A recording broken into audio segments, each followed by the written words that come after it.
Hello everyone, and welcome to another digital planetarium presentation from the Discovery Museum's Henry B. DuPont III Planetarium. I'm Elliot Severn, and this week we're going to check out two astronomical events that are happening on Sunday, June 21st.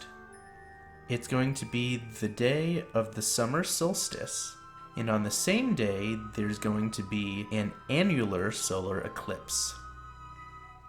So we're going to start out with the Summer Solstice. Earth spins on its axis, which is tilted at a 23-degree angle, and that tilt is what causes our seasons. In the winter, in the northern hemisphere, our axis is tilted away from the sun, and so the sunlight hits the Earth at a shallow angle. And as the Earth orbits around the sun, the angle of its axis changes with respect to the sun. And 6 months later, on June 21st, Earth's axis in the northern hemisphere is pointed towards the sun. And the angle of the sunlight is more direct, and that causes hotter temperatures. Earth's orbit is elliptical. It has a furthest point away from the sun and a closest point to the sun, and people sometimes say in summer we're at our closest point to the sun. In reality, on the winter solstice, we are a bit closer, and on the summer solstice, we are actually a bit further away from the sun. So summertime is warmer because of the angle of the sunlight, not because of Earth's distance from the sun. And we're going to go back to the surface of planet Earth and have a look at how the position of the sun changes throughout the sky from day to day throughout the year. And so we're looking at the position of the sun at high noon every day. Here's the ecliptic, which is the path that the sun moves along throughout the year. And on the summer solstice, it reaches its highest point. And as the Earth wobbles on its axis, it gets higher and lower in the sky throughout the months and makes this figure 8 pattern. And we call this pattern of the sun's position throughout the year an analemma. And so on June 21st, it's going to be at its highest point in the analemma. And looking back at the Earth now, we're going to take a look at what happens around the world on the summer solstice. And so I'm going to turn on a few guides for us. And we're going to see the poles, the equator, the tropics, and the Arctic circles. And we're going to move down to the equator and take a look at the Tropic of Cancer and the Tropic of Capricorn.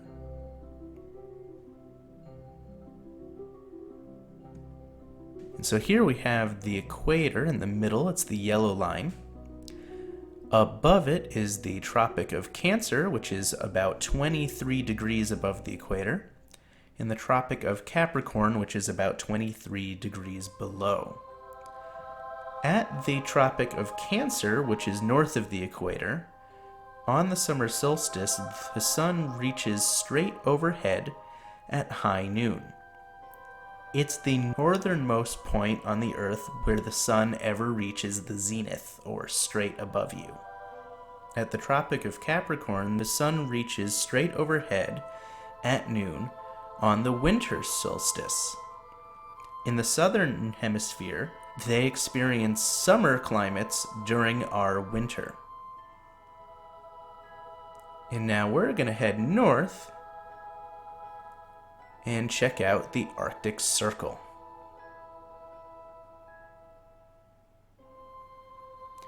And you can see the Arctic Circle here marked in blue. It's about 66 degrees above the equator, and something very special happens within the Arctic Circle during the summer solstice. I'm going to move time forward, and let's see what happens inside the Arctic Circle as the Earth rotates.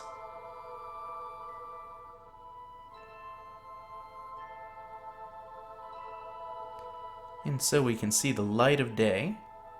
We can see the darkness of night coming around the eastern limb of the Earth.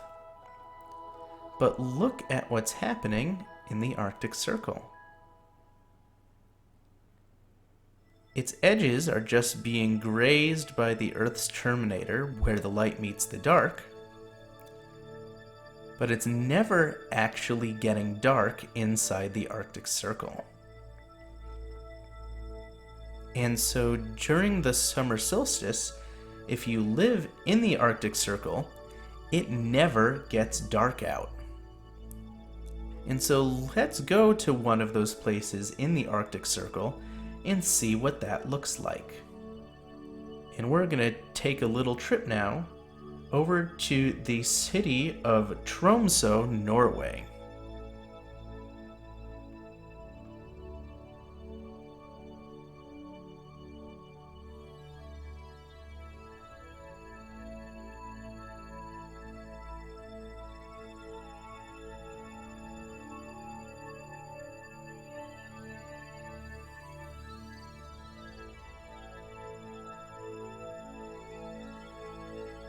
And here we are in Tromsø, Norway, and you can see over to your left that the sun is very low in the sky. I'm going to move time forward and let's see what happens to the sun. So we're looking at the sun in the evening now, and it's getting lower and lower and grazing the horizon. And now we are at midnight. And the sun still hasn't gone down below the horizon. Even though it's the middle of the night, we haven't seen the sun go down. And now in the early morning, it's already coming up again.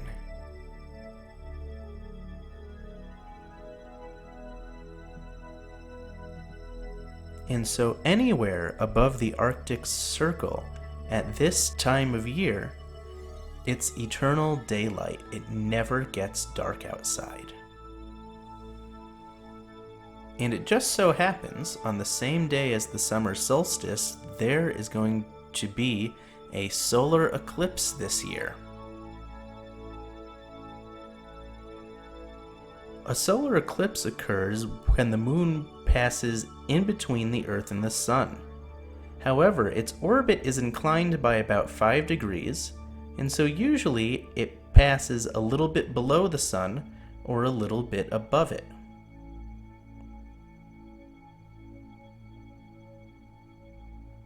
Every now and then, however, everything lines up just right, and we can see the moon pass directly in front of the sun, and that's when we get a solar eclipse.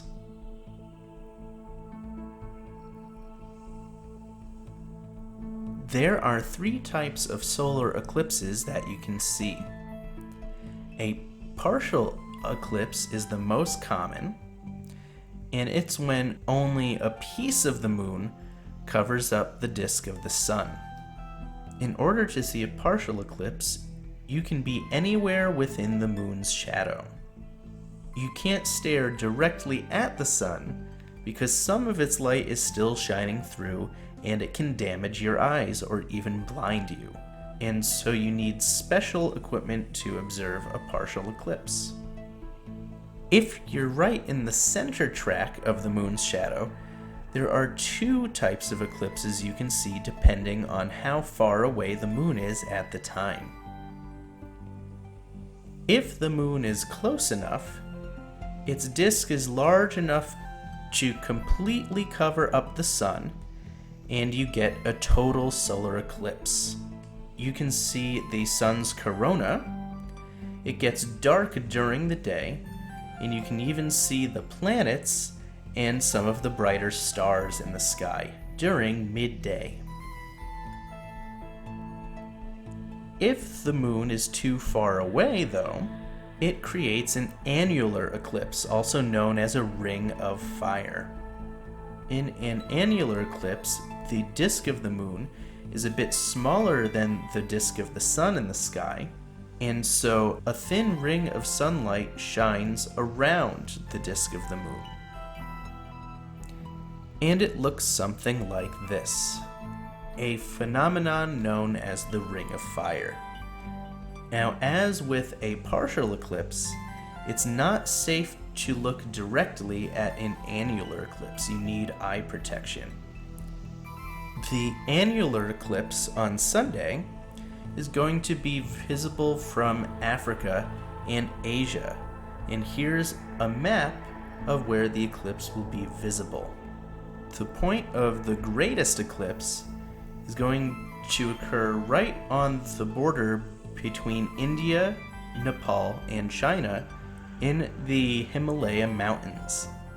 And so we're going to check out what that's going to look like from space and from on the ground at the point of greatest eclipse.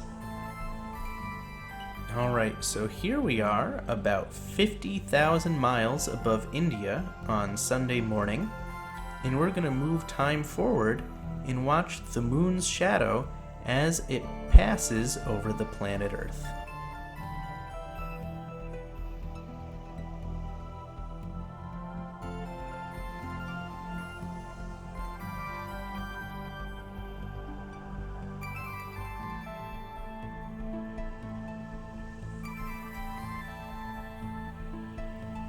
And so that's what the eclipse would look like from space. So we're going to back that up now, and we're going to see what it will look like from the ground in the Himalaya mountains at the point of maximum eclipse.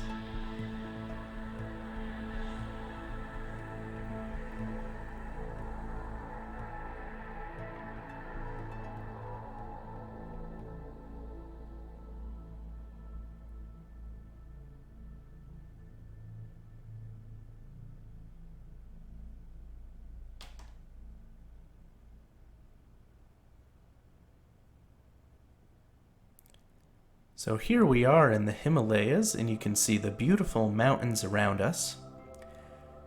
You can see that the moon is very close to the disk of the sun, and we're going to move time forward again and watch this eclipse from the ground.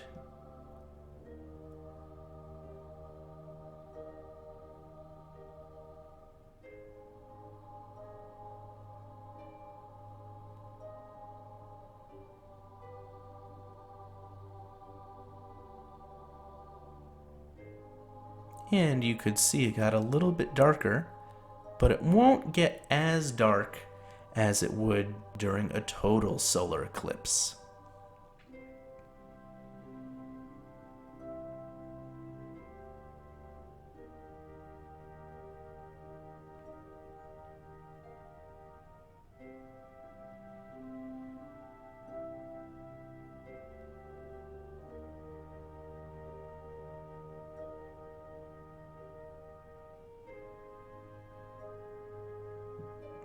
And that concludes our presentation for today.